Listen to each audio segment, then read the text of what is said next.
والصلاة والسلام على نبيه المصطفى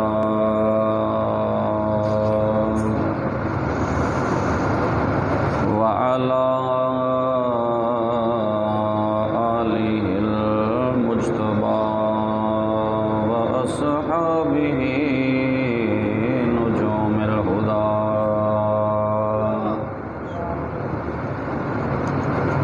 أما بعد فأعوذ بالله من الشيطان الرجيم. بسم الله الرحمن الرحيم. حاميم والكتاب المبين. إنا أنزلناه في ليلة مباركة إنا كنا منذرين فيها يفرق كل أمر حكيم أمرا من عندنا إنا كنا مرسلين. آمنت بالله صدق الله مولانا العظيم وبلغنا رسوله النبي الكريم. إن الله وملائكته يصلون على النبي يا أيها الذين آمنوا صلوا عليه وسلموا تسليما. الصلاة والسلام عليك يا سيدي يا رسول الله وعلى آلك وصحابك يا سيدي يا حبيب الله. الصلاة والسلام عليك يا سيدي يا جد الحسن والحسين وعلى آلك وصحابك يا سيدي يا إمام القبلتين ويا نبي الحرمين. مولاي صل وسلم دائما أبدا على حبيبك خير الخلق كلهم. لي خمسة نطفي بها حر الوباء الحاتمة المصطفى والمرتضى وابناهما والفاطمة. السلام علیکم. بندے پروردگارم امت احمد نبی دوست دارے چار یارم تابع اولاد علی مذہب حنفیہ دارم ملت حضرت خلیل خاک پائے غوث اعظم زیر سایہ ہر ولی.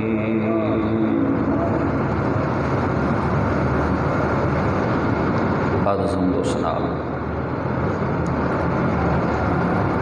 دوستان عزیز وقار، آج ماہ شعبان کی 14 تاریخ ہے اور آنے والی رات یہ 15 شعبان کی رات ہے جسے لیلۃ النصف من شعبان احادیث کے اندر نام دیا گیا. تو انشاءاللہ اس رات کے حوالے سے چند باتیں آپ کے سامنے عرض کی جائیں گی. اور چونکہ آج یہ میڈیا کا دور ہے ہر بندہ اپنی تحقیق، چاہے وہ جہالت پر مبنی ہو، وہ لوگوں کے سامنے پیش کر رہا ہے، اور بعض ہمارے دوست ایسی باتوں میں آ کر وہ پوری امت کے اوپر یہ جہالت کا فتویٰ لگا دیتے ہیں کہ اس رات کا کہیں ذکر نہیں۔ وہ کہتے ہیں جی اس رات کو عبادت کرنا کہیں ثابت نہیں۔ تو یہ لوگوں کے اندر اضطراب پیدا کرنا ہے، شکوک و شبہات پیدا کرنا ہے۔ انشاءاللہ آپ کے سامنے چند باتیں احادیث طیبہ کی روشنی میں عرض کی جائیں گی کہ یہ رات سرکار کے دور سے لے کر آج تک اس کی فضیلت پر سب کا اتفاق ہے۔ سب سے پہلے یہ جو مہینہ ہے شعبان المعظم، اس کی فضیلت کا ذکر بھی احادیث میں متعدد مقامات پر موجود ہے۔ حضرت عائشہ صدیقہ رضی اللہ تعالیٰ عنہ وہ فرماتی ہیں کہ حضور رمضان کے بعد سب سے زیادہ روزے شعبان میں رکھا کرتے تھے۔ تو یہ پوچھا گیا کہ یا رسول اللہ صلی اللہ علیہ وسلم آپ اس مہینے میں زیادہ روزے کیوں رکھتے ہیں شعبان میں؟ تو سرکار علیہ الصلوۃ والسلام نے فرمایا کہ اس مہینے کے اندر عمل اٹھائے جاتے ہیں، اعمال جو بندوں کے ہیں وہ اللہ کی بارگاہ میں پیش کیے جاتے ہیں۔ پورا سال جو روزے کسی نے رکھے، نمازیں پڑھی، زکوٰۃ دی، حج کیا، تو سارے سال کے عمل اکٹھے کر کے اللہ کی بارگاہ میں پیش کیے جاتے ہیں۔ تو فرمایا میں پسند کرتا ہوں کہ جب میرے عمل اللہ کی بارگاہ میں پیش ہوں تو میں حالت روزہ میں ہوں۔ اور دوسری روایت میں ہے کہ سرکار نے فرمایا اس مہینے میں پورا سال مرنے والوں کی فہرست وہ فرشتے کے حوالے کر دی جاتی ہے کہ فلاں بندہ فلاں تاریخ کو فلاں وقت انتقال کرے گا، فوت ہوگا۔ تو میں چاہتا ہوں جب میری موت کا فیصلہ لکھا جائے، کیا جائے، تو میں اس وقت حالت روزہ میں۔ اس کا مطلب ہے اس مہینے کو الگ سے جو عظمت ہے، امتیازی حیثیت ہے، وہ حضور نے خود عطا فرما دی۔ سرکار نے خود بیان کر دیا کہ اس مہینے میں موتوں کے فیصلے ہوتے ہیں اور اس مہینے میں عمل اللہ کی بارگاہ میں پیش کیے جاتے ہیں۔ اور حضور علیہ الصلوۃ والسلام کثرت سے اس مہینہ میں روزے رکھا کرتے تھے۔ کثیر احادیث اس پر موجود ہیں کہ اس میں آقا صلی اللہ علیہ وسلم زیادہ روزے رکھا کرتے تھے۔ تو یہ مہینہ پھر حضور نے فرمایا شعبان و شہری و رمضان و شہر اللہ، کہ شعبان میرا مہینہ ہے، رمضان اللہ کا مہینہ ہے۔ اور حضور دعا فرمایا کرتے اللہم بارک لنا فی رجب و شعبان و بلغنا رمضان، اے اللہ ہمارے رجب میں بھی برکت دے، شعبان میں بھی برکت دے، اور ہمیں رمضان کی رونقیں دیکھنا نصیب فرما، ہمیں رمضان تک پہنچا دے، یعنی رمضان المبارک کا مہینہ نصیب فرمائیے، حضور دعا فرمایا کرتے۔ تو شعبان کو اللہ کریم نے بڑی فضیلت عطا فرمائی ہے، اور اس کے اندر ایک رات ہے جسے عام علماء جو کہتے ہیں شب برات، شب برات، اس کے اور بھی بہت سے نام ہیں، لیلۃ الرحمہ، لیلۃ القدر بھی اس کا دوسرا نام ہے، لیلۃ السق، بہت سے نام علماء نے لکھے ہیں۔ مشہور نام کیا ہے؟ شب براءت، کہ براءت والی رات۔ براءت کا مطلب کیا ہوتا ہے؟ آزادی، چھٹکارا۔ اس رات اللہ پاک حضور کے امتیوں کو جہنم سے آزادی عطا فرماتا۔ تو اس کا ذکر احادیث کے اندر صحاح ستہ کے اندر موجود ہے۔ اس رات کی فضیلت کا بیان وہ صحاح ستہ کے اندر، سنن ترمذی کے اندر، سنن نسائی کے اندر، سنن ابن ماجہ کے اندر، اور اس کے بعد مشکات شریف کے اندر، مسند ابی یعلا کے اندر، بہت ساری احادیث کی کتب کے اندر اس کا باقاعدہ ذکر موجود ہے، اور حضرت امام ترمذی رحمۃ اللہ تعالیٰ علیہ نے باقاعدہ باب بنایا ہے کہ باب ما جاء فی لیلۃ النصف من شعبان، پورا باب ہی انہوں نے بنایا کہ جو روایتیں 15 شعبان کے بارے میں آئی ہیں، امام ترمذی نے پورا باب بیان فرمایا۔ وہ کہتے ہیں ہے ہی کوئی نہیں، حدیث ہی کوئی نہیں، کوئی ذکر نہیں اس کا، کوئی اس کی عبادت نہیں، یہ پتہ نہیں کس جگہ پڑھتے ہیں اور امت کو انتشار کے اندر مبتلا کرتے ہیں۔ امام ترمذی رحمۃ اللہ تعالی علیہ، حضرت امام نسائی، حضرت امام ابن ماجہ، یہ تینوں صحاح ستہ کی کتابیں ہیں، ان میں یہ روایتیں موجود ہیں کہ نبی پاک صلی اللہ علیہ وسلم نے اس رات میں خود باقاعدہ عبادت فرمائی، باقاعدہ حضور علیہ الصلوۃ والسلام نے اس رات میں عبادت کی ہے، اور حضور جنت البقیع میں خود تشریف لے گئے رات کو۔ تو اس پر یہ چند احادیث میں عرض کرتا ہوں۔ یہ جو ابھی میں نے بتایا جامع الترمذی کی یہ حدیث پاک ہے، اور مشکات شریف کے اندر بھی یہ حدیث پاک اسی حوالہ سے موجود ہے کہ نبی پاک صلی اللہ علیہ وسلم سے یہ روایت کون بیان کرتی ہیں؟ حضرت اماں عائشہ صدیقہ رضی اللہ تعالی عنہا۔ توجہ سے سنیں یہ باتیں، پھر آپ کو یہ کام آئیں گے۔ حضرت عائشہ رضی اللہ تعالیٰ عنہ ام المومنین، آپ فرماتی ہیں کہ رات کا وقت تھا، فقط تو رسول اللہ صلی اللہ علیہ وسلم لیلتاً، ایک رات تھی تو میں نے دیکھا کہ حضور بستر پر موجود نہیں، کہ سرکار اپنے بستر پر نہیں ہے، تو میں نے حضور کو ڈھونڈنا شروع کر دیا۔ تو ڈھونڈتے ڈھونڈتے کہاں پہنچی؟ فَإِذَا هُوَ بِالْبَقِيعِ، تو میں جب جنت البقیع میں گئی، جو قبرستان ہے جس میں صحابہ کے مزارات ہیں، فرماتی ہیں جب میں وہاں پہنچی تو وہاں سرکار تشریف فرما تھے، جنت البقیع میں حضور تھے۔ تو جب میں وہاں پہنچی، فقال، حضور نے فرمایا اکنت تخافین ان یحیف اللہ علیک ورسولہ، فرمایا عائشہ کیا تجھے یہ خوف تھا کہ اللہ اور اس کا رسول تیرے ساتھ ناانصافی کریں گے، تیری حق تلفی کریں گے؟ یعنی حضرت عائشہ رضی اللہ عنہ فرماتی ہیں کہ میرے دل میں یہ خیال آ گیا کہ حضور بستر پہ نہیں ہے، ہو سکتا ہے سرکار کسی اور زوجہ کے پاس چلے گئے ہوں، یہ دل میں خیال تھا۔ ابھی حضرت عائشہ نے بیان نہیں کیا، ابھی بولی نہیں، سرکار نے پہلے ہی بتا دیا، فرمایا عائشہ کیا تجھے یہ گمان تھا کہ اللہ اور اس کا رسول تیرے ساتھ ناانصافی کریں گے؟ یعنی بتایا کہ ایسے نہیں ہو سکتا، اللہ کا نبی ناانصافی نہیں کرتا۔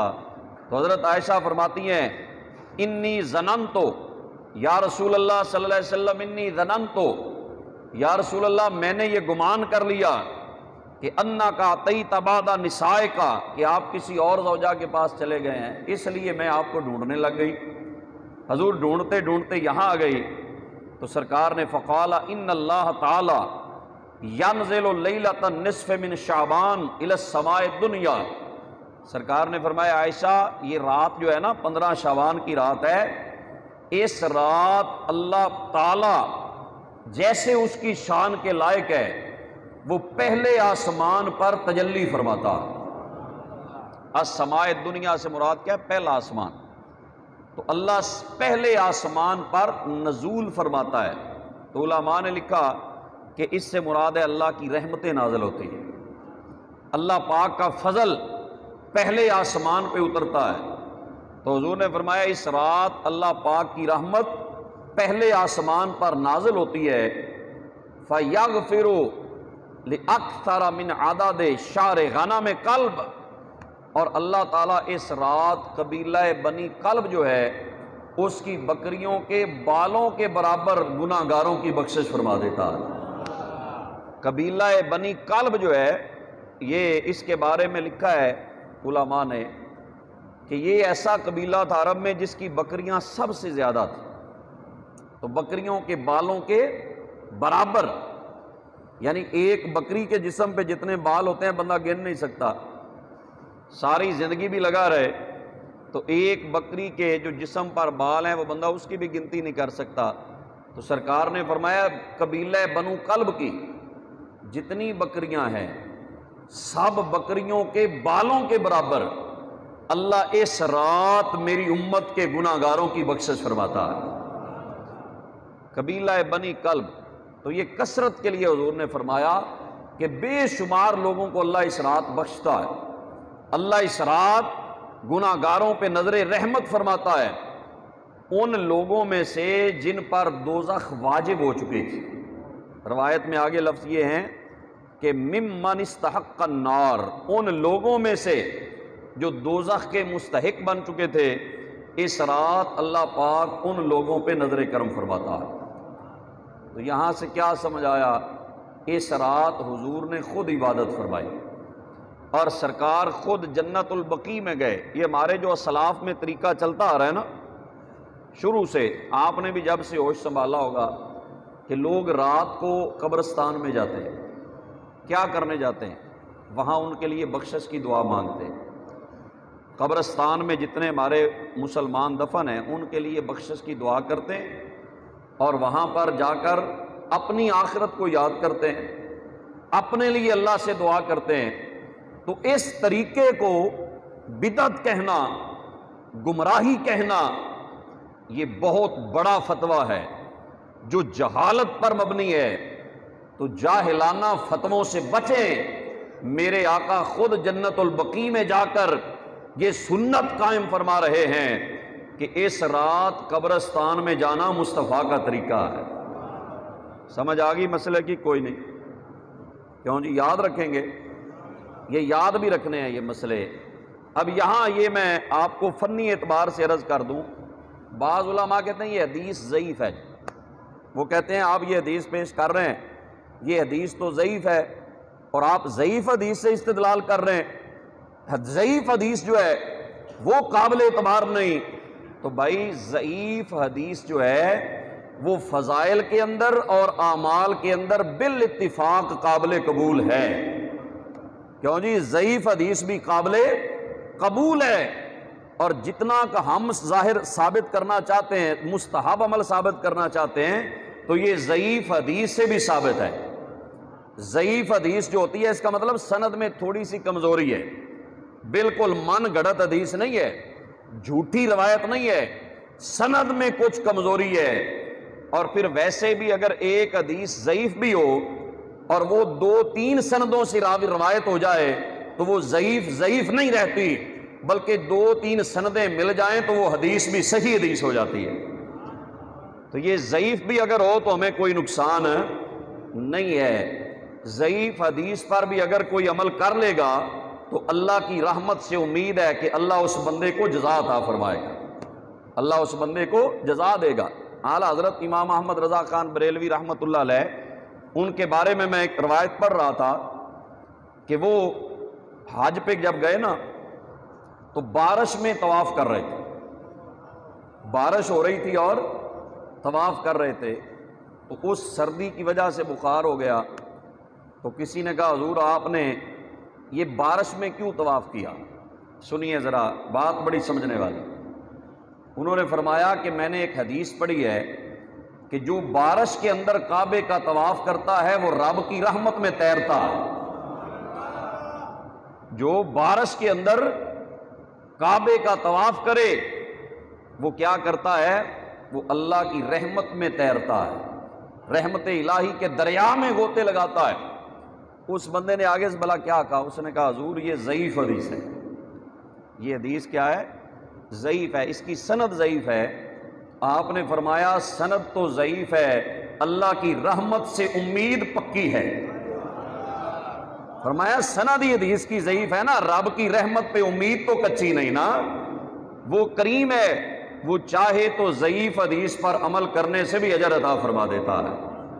تو یہ حدیث ضعیف بھی ہو تو ہمیں نقصان کوئی نہیں، اور ویسے بھی حدیث ضعیف نہیں ہوتی، حدیث کی سند ضعیف ہوتی ہے۔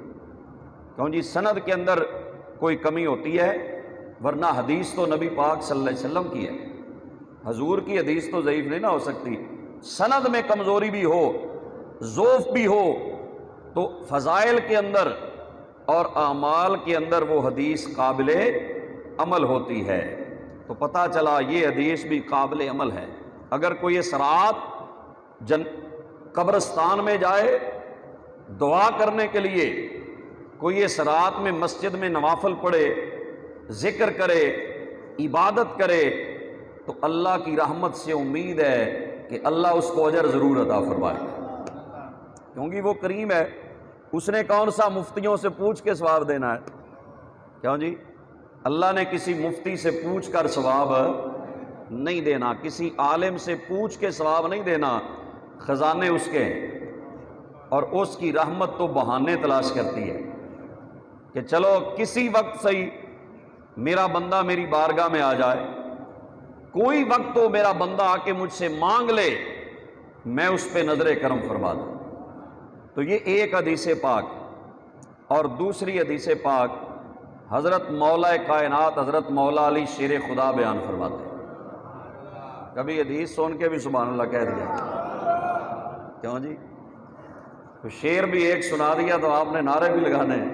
تو حدیث پاک سن کر اپنے دلوں کو منور کریں، روشن کریں۔ حضرت مولا علی شیر خدا اس حدیث کے راوی ہیں، وہ فرماتے ہیں قال رسول اللہ صلی اللہ علیہ وآلہ وسلم، حضرت علی فرماتے ہیں حضور نے فرمایا اذا کانت لیلۃ النصف من شعبان، فرمایا جب شعبان کی 15ویں رات آتی ہے، جب شعبان کی 15ویں رات آتی ہے تو کیا کرو؟ فرمایا فقوموا لیلہا وصوموا نہارہا، فرمایا رات کو عبادت کیا کرو، دن کو روزہ رکھا کرو۔ جب 15 شعبان آئے تو کیا کرو؟ رات کو قیام کرو، یعنی نوافل پڑھو، عبادت کرو، ذکر کرو، اللہ سے معافی مانگو۔ 15 شعبان کی رات آئے تو قیام کیا کرو، وَصُومُوا نَهَارَهَا، اور جب دن آئے تو روزہ رکھا کرو۔ جب دن آئے تو کیا رکھو؟ روزہ رکھا کرو۔ یہ حضرت مولا علی فرماتے ہیں حضور نے فرمایا، اور آگے فرمایا فَإِنَّ اللَّهَ تَعَالَى يَنزِلُ فِيهَا لِغُرُوبِ الشَّمْسِ إِلَى السَّمَاءِ الدُّنْيَا، فرمایا اس رات سورج غروب ہونے سے لے کر اللہ کی رحمت پہلے آسمان پہ آتی ہے۔ جیسے ہی سورج ڈوبے گا تو اللہ کی رحمت پہلے آسمان پہ آئے گی، اپنی شان کے ساتھ، اپنی رحمت کے ساتھ، اپنے کرم کے ساتھ، اپنے فضل کے ساتھ اللہ کریم پہلے آسمان پر تجلی فرمائے گا۔ اور پھر کیا ہوگا؟ فرمایا فَيَقُولُ، اللہ فرماتا ہے أَلَا مُسْتَغْفِرٍ فَأَغْفِرَ لَهُ، اللہ فرماتا ہے کوئی بخشش مانگنے والا، ہے کوئی معافی مانگنے والا، میں اس کی بخشش اس کو عطا فرماؤں۔ مستغفر، کوئی ہے معافی مانگنے والا، کوئی ہے استغفار کرنے والا، کہ میں اس کو کیا کروں؟ بخش دوں، معافی عطا فرما دوں۔ تو یہ اللہ کی بارگاہ سے آواز آتی ہے، کوئی معافی مانگنے والا ہے تو آ جاؤ، چلو پورا سال نہیں آئے آج رات ہی آ جاؤ۔ کیوں جی؟ یہ اللہ کی بارگاہ سے آواز آتی ہے کہ ہے کوئی معافی مانگنے والا، اب توبہ ہے، دروازے کھلے ہیں، توبہ کر لو، اللہ سے معافی مانگ لو، اور گزرے جو ہوئے ہیں نا گناہ ان پہ شرمندہ ہو جاؤ، اور آئندہ اللہ سے وعدہ کر لو۔ کیوں جی؟ جو توبہ ہے نا، توبہ اس کے تقاضے بھی ہیں، یہ بھی ذہن میں رکھیں۔ یہ نہیں کہ صرف آئیں رات کو مسجد میں اور استغفر اللہ کی 2 تسبیحاں کر کے واپس چلے جائیں، کیوں جی؟ اور اگلے دن پھر وہی عمل، اگلے دن پھر وہی رشوت، اگلے دن پھر وہی کرپشن، اگلے دن پھر وہی ملاوٹ۔ اگر یہی کرنا ہے تو یہ توبہ نہیں۔ توبہ یہ ہے کہ شرمندگی سے آنسو آ جائیں اور بندہ اللہ سے وعدہ کر لے، مولا جو گزر گئی بخش دے، آئندہ وعدہ کرتا ہوں میں تیرے حکم کی خلاف ورزی نہیں کروں گا۔ گزرے ہوں پہ معافی مانگے، یعنی آسان طریقہ اس کا توبہ کی آسان میں آپ کو تشریح اگر کر دوں نا تو وہ کیا کر سکتا ہوں میں اپنے ناقص علم کے مطابق توبہ کی سادہ تشریح عرض کر دیتا ہوں، رب سے صلح کر لو۔ کیوں جی؟ اللہ تعالیٰ سے صلح کر لو، اللہ سے جب صلح ہو جائے گی تو پھر سارے معاملے آسان ہو جائیں گے۔ رب سے جب صلح ہو جائے گی نا تو پھر رب کی رحمتیں بھی ملیں گی، رب کا کرم ملے گا، رب کا فضل ملے گا، رب کی عنایات ملیں گی۔ جب حضرت موسیٰ علیہ السلام کوہ طور پہ گئے نا، بارش نہیں ہو رہی تھی، تو ایک کھلے میدان میں وہ سارے بنی اسرائیل کے لوگوں کو لے کر آئے اللہ سے بارش مانگنے کے لیے کہ یا اللہ بارش دے دے۔ بڑے دن مانگتے رہے، بارش نہ ہوئی۔ اللہ نے وحی بھیجی، فرمایا موسیٰ ایسے بارش نہیں آئے گی۔ یا اللہ کیا معاملہ ہے؟ فرمایا ان لوگوں کے اندر ایک شخص ایسا ہے کہ جو 40 سال سے ہماری حکم کی خلاف ورزی کر رہا ہے، 40 سال ہو گئے ہیں یہ ہماری نافرمانی کر رہا ہے، اس کو نکال دو، یہ نکل جائے تو پھر ہم بارش عطا فرمائیں۔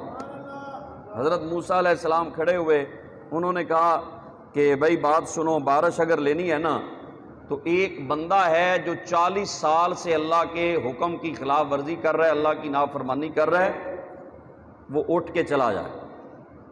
اللہ نے حکم دے دیا، جائے گا تو بارش آ جائے گی۔ اب اسے پتا تھا کہ میں ہوں، اسے علم تھا کہ میں ہی ہوں جو 40 سال سے اللہ کے حکم کی خلاف ورزی کر رہا ہوں۔ تو اب کہا یا اللہ اگر میں اٹھ کے جاؤں تو اتنے لوگوں میں بڑی شرمندگی ہے، یا اللہ اگر میں اٹھ کے جاؤں گا تو ہمیشہ کے لیے بدنام ہو جاؤں گا کہ دیکھو یہ وہ بدبخت ہے جس کی وجہ سے اللہ نے بارش نہیں دی، یہ وہ گناہ گار ہے جس کی وجہ سے اللہ کی رحمت نہیں ہوئی، اتنا بڑا گناہ گار ہے۔ اسی وقت سر سجدے میں رکھا، کہا مولا جو گزر گئی معاف کر دے، آئندہ میں تجھ سے صلح کرنا چاہتا ہوں۔ تو پھر رب بھی کریم ہے نا، وہ رحیم ہے، جے میں ویکھاں عملاں ولے تے کچھ نہیں میرے پلے، تے جے میں ویکھاں رحمت تیری تے بلے بلے بلے، تے عدل کریں تے تھر تھر کمبن اچیاں شاناں والے، تے فضل کریں تے بخشے جاون میں ورگے منہ کالے۔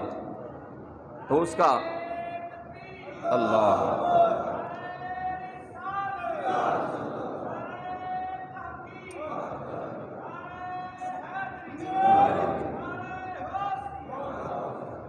تو اللہ کی رحمت مانگی، اس نے کہا مولا معاف کر دے۔ یا اللہ مجھے پتا چل گیا میں ہی ہوں، لیکن ہوں تو تیرا ہی، جیسا بھی ہوں، گناہ گار ہوں، نکما ہوں، کمزور ہوں، سست ہوں، غافل ہوں، لیکن مولا بندہ تو تیرا ہی ہوں نا۔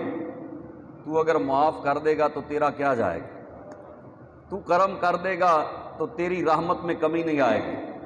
سر سجدے میں رکھا، رویا، اللہ سے معافی مانگی، تو ادھر سے بادل آئے، بارش شروع ہو گئی۔ حضرت موسیٰ علیہ السلام حیران، اللہ نے فرمایا تھا بارش آئے گی، جب وہ چلا گیا یا اللہ نکلا کوئی نہیں، بارش آ گئی۔ اب بارش جب رک گئی نا، حضرت موسیٰ نے سوال کیا مولا تیرے راز اپنے ہیں، تیری حکمتیں اپنی ہیں، یا اللہ تو نے کہا تھا وہ نکلے گا تو بارش آئے گی، نکلا بھی کوئی نہیں، بارش بھی آ گئی، یا اللہ اس میں راز کیا ہے؟ فرمایا موسیٰ جس بندے کی وجہ سے پہلے بارش نہیں آ رہی تھی، اب اسی کی وجہ سے ہم نے بارش عطا فرمائی ہے، اسی کی وجہ سے بارش آئی ہے۔ یا اللہ کیا ہوا؟ فرمایا اس نے ہم سے صلح کر لی، اس نے معافی مانگ لی ہے، اس نے کہا مولا گزرے ہوئے معاف کر دے، آئندہ تیری نافرمانی نہیں کروں گا۔ تو جب بندہ توبہ کرتا ہے تو اللہ پاک کی رحمت اس بندے کو مایوس نہیں کرتی۔ فرمایا اس نے توبہ کی ہے، ہم نے اس کے گناہ معاف فرما دیے۔ پوچھا یا اللہ داستے سے ہی کیڑا ہے کیوں جی؟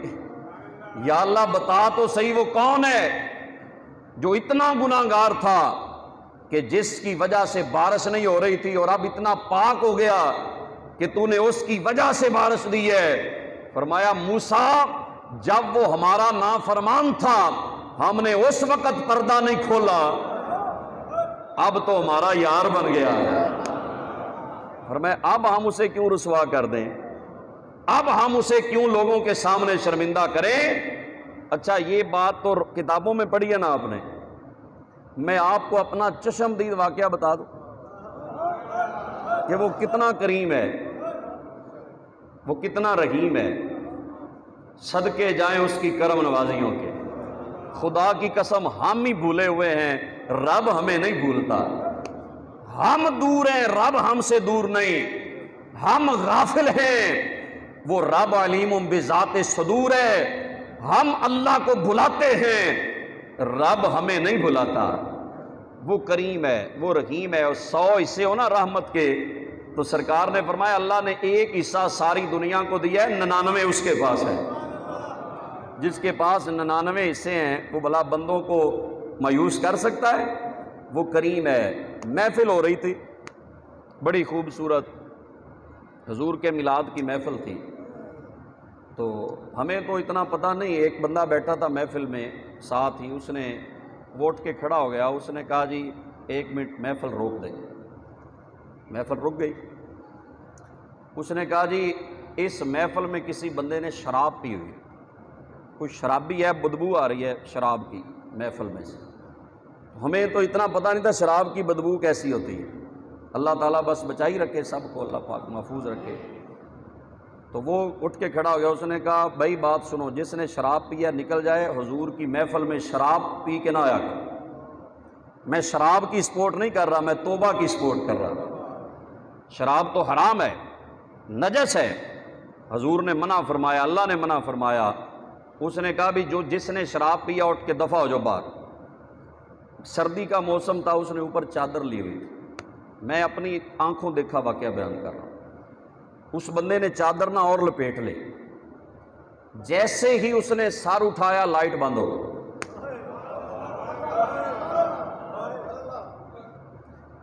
لائٹ بند ہو گئی، وہ نکل گیا، ہمیں نہیں پتا چلا وہ کون تھا کون نہیں تھا، جیسے ہی باہر نکلا لائٹ آ گئی۔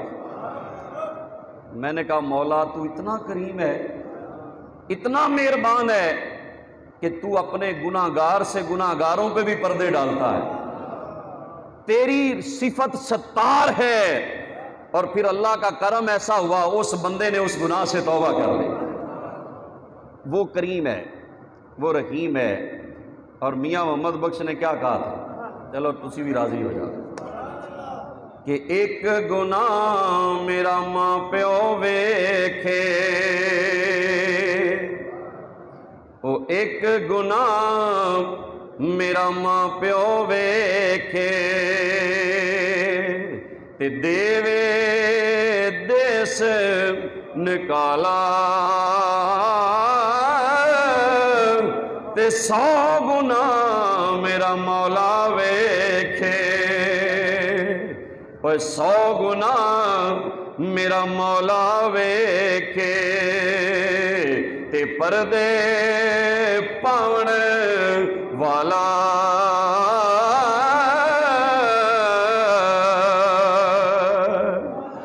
تے پچھلی راتی رحمت رب دی، او پچھلی راتی رحمت رب دی، تے کرے بلند آوازاں، اوے بخشش منگن والیاں کارن، تے کھلا ہے دروازہ،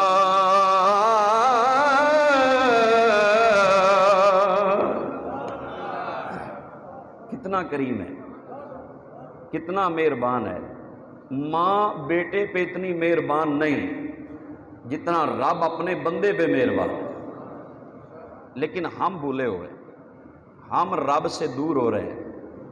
ہم نے اللہ کو بلایا ہے، لیکن اس کی رحمت تو اب بھی انتظار کر رہی ہے، بندے آ جا، آ جا، میری رحمت کے دروازے کھلے، تو توبہ تو کر۔ مولا علی شیر خدا فرماتے ہیں، اللہ فرماتا ہے الا مستغفرن فاغفر لہ، اللہ فرماتا ہے کوئی ہے بخشش مانگنے والا کہ میں اس کو بخش دوں، اس کی توبہ قبول کر لوں۔ اللہ کی رحمت آوازیں دیتی ہے کہ کوئی معافی مانگنا چاہتا ہے تو مانگ لے، کوئی توبہ کرنا چاہتا ہے تو توبہ کر لے، اور پھر فرمایا الا مسترزقن فارزقہ، کوئی رزق مانگنے والا ہے تو مانگ لے، رزق مانگنے والا ہے تو مانگ لے، میں اس کو رزق عطا فرما دوں۔ رزق مانگو اللہ سے۔ اس رات اللہ کی رحمت خاص انداز کے اندر، خاص شان کے ساتھ یہ پہلے آسمان پہ جلوہ گر ہوتی ہے کہ کوئی رزق مانگنے والا ہے تو مانگ لو۔ اور آگے فرمایا الا مبتلا فاعافیہ، فرمایا ہے کوئی مصیبت میں مبتلا جو مجھ سے مانگے میں اس کو مصیبت سے نجات عطا فرما دوں، اس کو عافیت عطا کر دوں، اس کو سکون عطا کر دوں، اس کو سکھ عطا کر دوں۔ کوئی مانگنے والا ہے تو آ جائے۔ تو یہاں تک الا قضا حتی یطلع الفجر، مولا علی پاک فرماتے ہیں صبح تک یہی آوازیں آتی رہتی ہیں جب تک فجر طلوع نہیں ہو جاتی۔ جب فجر طلوع ہو جاتی ہے تو پھر وہ رحمت کی آواز ختم ہوتی ہے، بند ہوتی ہے، اختتام پذیر ہوتی ہے۔ ساری رات اللہ پاک کی رحمتیں بندوں کو آواز دیتی ہیں کہ بندو آ جاؤ، مانگ لو، سوال کر لو، جو بھی مانگو گے کریم رب عطا فرمائے گا۔ اور اگلی روایت حضرت ابو موسیٰ اشعری رضی اللہ تعالیٰ عنہ سے، یہ بھی بڑے جلیل القدر صحابی، حضرت سیدنا ابو موسیٰ اشعری رضی اللہ تعالیٰ عنہ، وہ فرماتے ہیں کہ اللہ کے رسول صلی اللہ علیہ وسلم نے فرمایا کہ ان اللہ تعالی لیطلع فی لیلۃ النصف من شعبان، کہ اللہ اس رات نظر رحمت فرماتا ہے جب 15 شعبان کی رات آتی ہے، خاص نظر رحمت فرماتا ہے۔ اور فیغفر لجمیع خلقہ، اپنی ساری مخلوق کو بخش دیتا ہے، الا لمشرک او مشاہن، دو بندے، اس روایت میں کہ دو قسم کے بندے اس رات بخشش سے محروم رہتے ہیں۔ وہ کون سے دو قسم کے بندے ہیں؟ ایک تو جو مشرک اور کافر ہے، جو اللہ کو مانتا ہی نہیں، جو ایمان ہی نہیں لاتا، وہ بندہ اللہ کی بخشش سے اس رات محروم رہتا ہے۔ مومنوں کو بخشش ملتی ہے۔ اور دوسری چیز کیا ہے؟ مشاہن، دل میں کینہ رکھنے والا، نفرت رکھنے والا، بغض رکھنے والا۔ جو مومن ایک دوسرے سے نفرت رکھتے ہیں نا بغیر کسی شرعی وجہ کے، تو اس رات وہ بخشش سے محروم رہتے ہیں۔ اب یہاں سے یہ بات بھی میں آپ کو عرض کر دوں کہ یہ کتنا بڑا گناہ ہے، نفرت دل میں رکھنا کتنا بڑا گناہ ہے، جو ہمارے عام معاشرے کے اندر یہ چیز پائی جاتی ہے کہ ہم دنیا کے کسی معاملے کی وجہ سے ایک دوسرے سے بغض رکھتے ہیں، کینہ رکھتے ہیں، عداوت رکھتے ہیں۔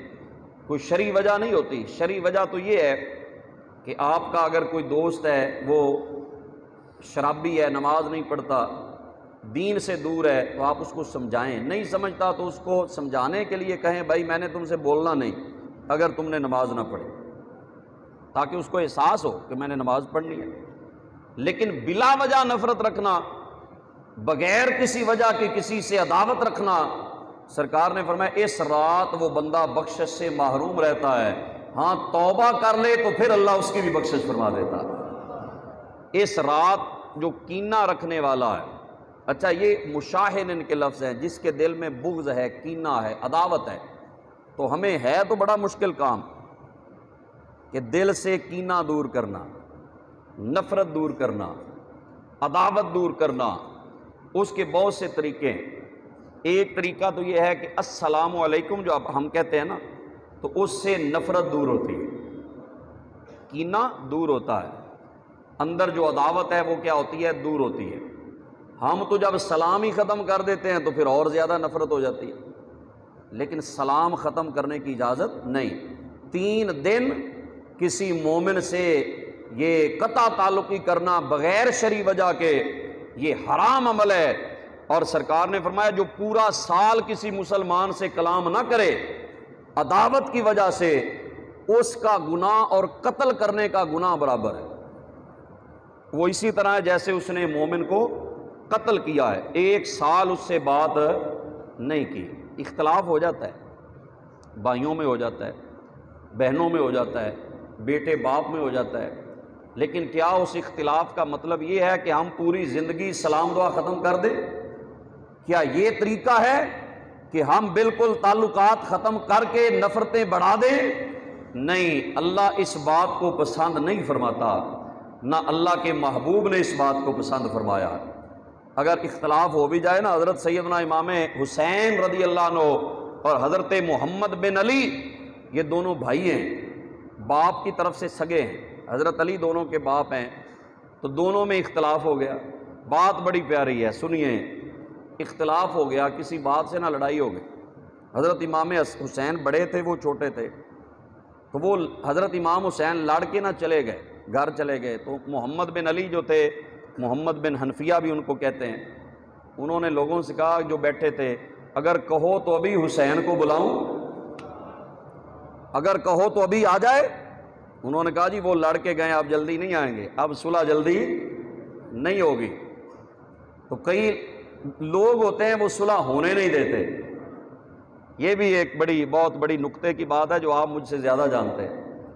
کچھ لوگ ہوتے ہیں ان کی جیب میں پٹرول کی بوتل ہوتی ہے، یہ بھی ذہن میں رکھنا، وہ جہاں دیکھتے ہیں تھوڑی سی لگی ہے بس پھر تھوڑا سا پٹرول ڈالتے ہیں اور لگ جاتی ہے۔ پٹرول لے کے نہ گھوما کریں، پانی لے کے گھوما کریں، جہاں لگی ہو بجھایا کریں، لڑائیاں نہ بڑھائیں، محبتیں پیدا کریں۔ حضرت بابا فرید رحمت اللہ علیہ کو پاس ایک بندہ کینچی لے کے آیا، تو انہوں نے تحفہ ہدیہ، اس نے کہا حضور یہ تحفہ پیش کرتا ہوں، ہدیہ ہے قبول فرمائیں۔ آپ نے فرمایا یہ ہم نے نہیں لینا، واپس چلے جاؤ، لے جاؤ اپنا تحفہ، ہمیں اگر دینی ہو نا تو سوئی دینا۔ آواز آ رہی ہے کوئی نہیں؟ فرمایا اگر ہمیں ہدیہ دینا ہے تو کیا دو؟ سوئی دینا۔ اس نے کہا حضور یہ کیا فرق، کینچی سوئی کیا فرق ہے؟ انہوں نے فرمایا کینچی کا کام کاٹنا ہوتا ہے، سوئی کا کام سینا ہوتا ہے۔ اللہ اکبر۔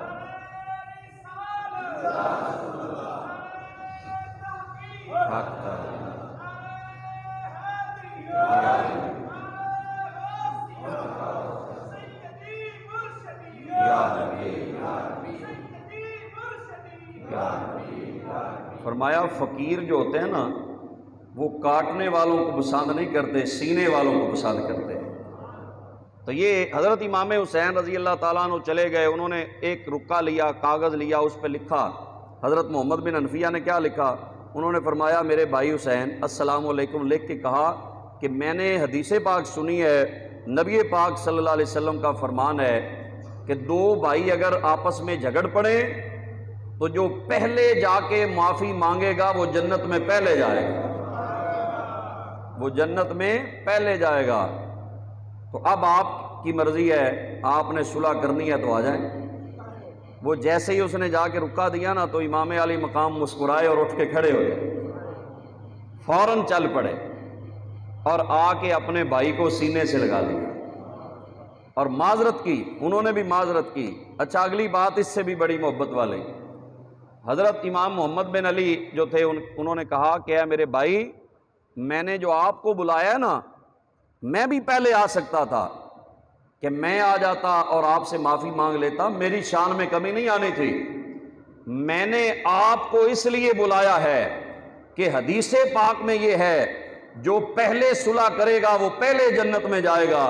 تو میری ماں عام ہے، آپ کی ماں سیدہ کائنات ہے، تو میں چاہتا تھا اس نیکی میں بھی آپ مجھ سے آگے نکل جائیں، جنت میں داخل ہونے میں بھی آپ مجھ سے پہلے جنت میں جائیں۔ تو صلح کر لی، صلح کر لی۔ تو یہ بتایا نفرتیں بانٹنا یہ مومنوں کا طریقہ نہیں ہے۔ اچھا اس حدیث کی شرح میں حضرت مفتی احمد یار خان نعیمی انہوں نے بڑی خوبصورت تشریح کی ہے۔ وہ کہتے ہیں یہ جو شروع سے چل رہا ہے نا، اس رات لوگ حلوہ پکاتے ہیں، کئی لوگوں کو حلوے سے بڑی تکلیف ہے،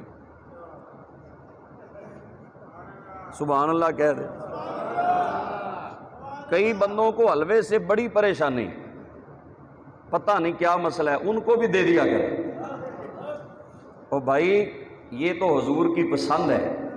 حضرت عائشہ فرماتی ہیں کانا رسول اللہ صلی اللہ علیہ وسلم یحب الحلوہ والعسل، حضور حلوہ پسند کرتے تھے اور شہد پسند فرمایا کرتے تھے۔ کیوں جی حضور کی پسند ہے۔ تو سرکار علیہ الصلوۃ والسلام آپ حلوے کو پسند فرماتے تھے۔ تو حلوہ اس رات لوگ پکاتے ہیں، یہ میرے پاس کتاب ہے، انہوں نے فرمایا اس کی وجہ بلا کیا ہے؟ اس کی وجہ یہ ہے کہ پرانا طریقہ یہ ہے، جو صحابہ کا بھی طریقہ تھا نا، وہ کوئی چیز پکا کے اپنے رشتہ داروں میں بھی بھیجا کرتے، ہمسایوں کو بھی دیا کرتے، کیونکہ حدیث پاک ہے تہادو تہابو، فرمایا تحفے دیا کرو محبت بڑھ جاتی ہے، ہدیے دیا کرو محبت بڑھتی ہے۔ اس رات ہدیہ دیا جاتا ہے کہ بھائی کینے والے کی بخشش نہیں ہوگی، میں ہدیہ آپ کو بھیج رہا ہوں کہ اگر دل میں کینہ ہے تو دور ہو جائے، اس رات اللہ ہم پہ بھی نظر رحمت فرما دے۔ یہ ہے جی حلوے کی حقیقت۔ یہ جو ہم چیزیں پکا کے ہمسایوں کو بھیجتے ہیں، رشتہ داروں کو بھیجتے ہیں، تو یہ اچھا عمل ہے، یہ برا عمل نہیں ہے۔ تو اس لیے حلوے سے پریشانی، کیونکہ میڈیا پہ بڑے ایسے لوگ آ گئے ہیں، وہ بڑی مذاق اڑاتے ہیں، لو جی یہ حلوہ کھاتے ہیں، لو جی یہ فلاں چیز کھاتے ہیں، یہ فلاں چیز کھاتے ہیں۔ الحمدللہ حلوہ کھاتے ہیں، کسی کا حق تو نہیں نہ کھاتے، کیوں جی؟ کسی کی زمین پہ قبضہ تو نہیں نہ کرتے، کسی کا مال چوری کر کے تو نہیں کھاتے۔ حلال کھانا مومنوں کا طریقہ ہے، حرام کھانا فاسقوں کا طریقہ ہے۔ تو یہ حلوہ اس رات اگر کوئی بیچتا ہے تو یہ کوئی بدعت، کوئی گناہ والا عمل نہیں۔ ہاں اگلی بات بھی ہے، یہ نہیں کہ حلوہ کھا کے سو جائیں، کیوں جی؟ یہ بھی معاملہ ہے، کئی نے میرے جیسے انہوں نے حلوہ کھا کے سو جانا ہے، انہوں نے کہنا چلو جی حلوہ تے کھا لیا اور سویرے سے۔ تو حلوہ کھا کے سونا نہیں، رات اپنے رب کی عبادت کرنی ہے، اللہ سے معافی مانگنی ہے، اللہ کریم سے دعائیں کرنی ہیں، اللہ پاک سے رحمت کا سوال کرنا ہے، سجدے کرنے ہیں۔ تو جہاں کوئی محفل ہو 10 منٹ 20 منٹ آدھا گھنٹہ اس میں بھی شرکت کریں، پھر الگ الگ اپنی بہتر یہ ہے کہ عبادت الگ الگ کریں، ذکر کریں۔ گھروں میں مائیں بہنیں بیٹیاں وہ اپنے گھروں میں مصلے بچھائیں اور اللہ سے معافی مانگیں، پوری امت کے لیے بخشش کا سوال کریں۔ یہ رات ضائع کرنے والی نہیں ہے۔